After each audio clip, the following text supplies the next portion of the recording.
Bengkulu menjadi salah satu daerah pembuangan tokoh-tokoh besar yang dianggap membahayakan pemerintah Belanda kala itu. Daerah yang terbilang cukup terisolir dan endemik malaria di Pulau Sumatera ini menjadi lokasi favorit Belanda untuk mengasingkan musuh-musuhnya.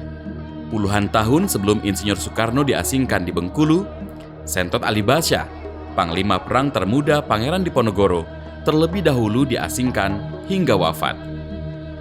Sebelum dibuang ke Bengkulu, pasca berakhirnya Perang Diponegoro pada tahun 1825 sampai 1830, Sentot Ali Basya beserta pengikutnya dimanfaatkan Belanda untuk memerangi kaum Padri.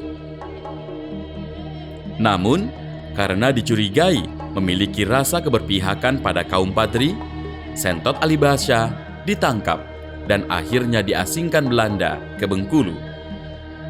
Berdasarkan catatan sejarah, Sentot Ali Basya diasingkan oleh Belanda di Bengkulu pada tahun 1833 hingga beliau wafat pada tahun 1855. Makam Sentot Ali Basya dibangun secara istimewa disebabkan beliau termasuk tokoh yang disegani oleh masyarakat Bengkulu. Sentot Ali Basya adalah seorang panglima perang dari Pangeran Diponegoro. Beliau diangkat menjadi panglima perang di saat usia masih tergolong sangat muda, yaitu 17 tahun. Sedangkan gelar Basya yang disematkan dalam nama Sentot Ali Basya adalah suatu penamaan bangsawan yang pada saat itu kita berkiblat pada Pasha yang ada di Turki. Beliau kemudian tertangkap dengan tipu muslihat dari Belanda dan kemudian diasingkan ke Sumatera Barat. Sebenarnya tugas dari Belanda mengirimkan Sentot Ali Basya ini ke Padang adalah untuk memimpin pasukan Belanda melawan pasukan Padri. Ini adalah salah satu gerakan pemecah belah yang dilakukan Belanda di Nusantara. Ini adalah salah satu taktik adu domba yang dilakukan oleh pihak Belanda. Namun setelah sampai di Sumatera Barat, justru Sentot Ali Basya melakukan hubungan yang tersembunyi dengan pasukan Padri. Beliau membocorkan beberapa strategi penting yang kemudian pada puncaknya pihak Belanda mengalami kekalahan telak oleh pasukan Padri. Nah, untuk itu Sentot Ali Basya kemudian dihukum dan kemudian dibuang ke Bengkulu. Sentot Ali Basya tiba di Bengkulu pada tahun 1830 bersama dengan keluarganya.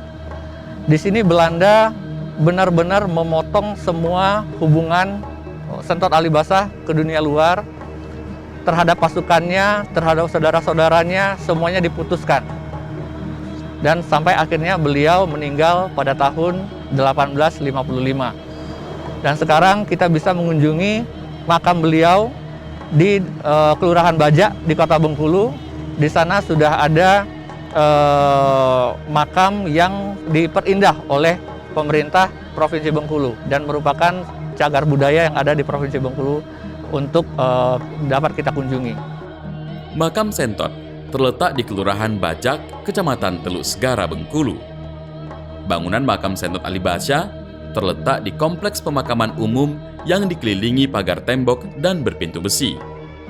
Gapura pintu gerbang berbentuk kerucut, di dalamnya terdapat bangunan beratap cungkup dan di atas makam dihiasi dengan pilar seperti pintu gerbang.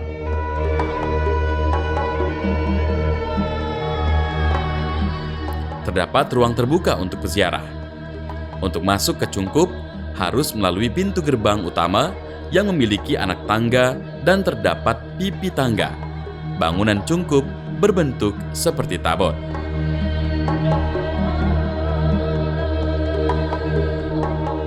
Makam Sentot Ali Basya sejak ditetapkan sebagai cagar budaya, ramai dikenal dan dikunjungi masyarakat.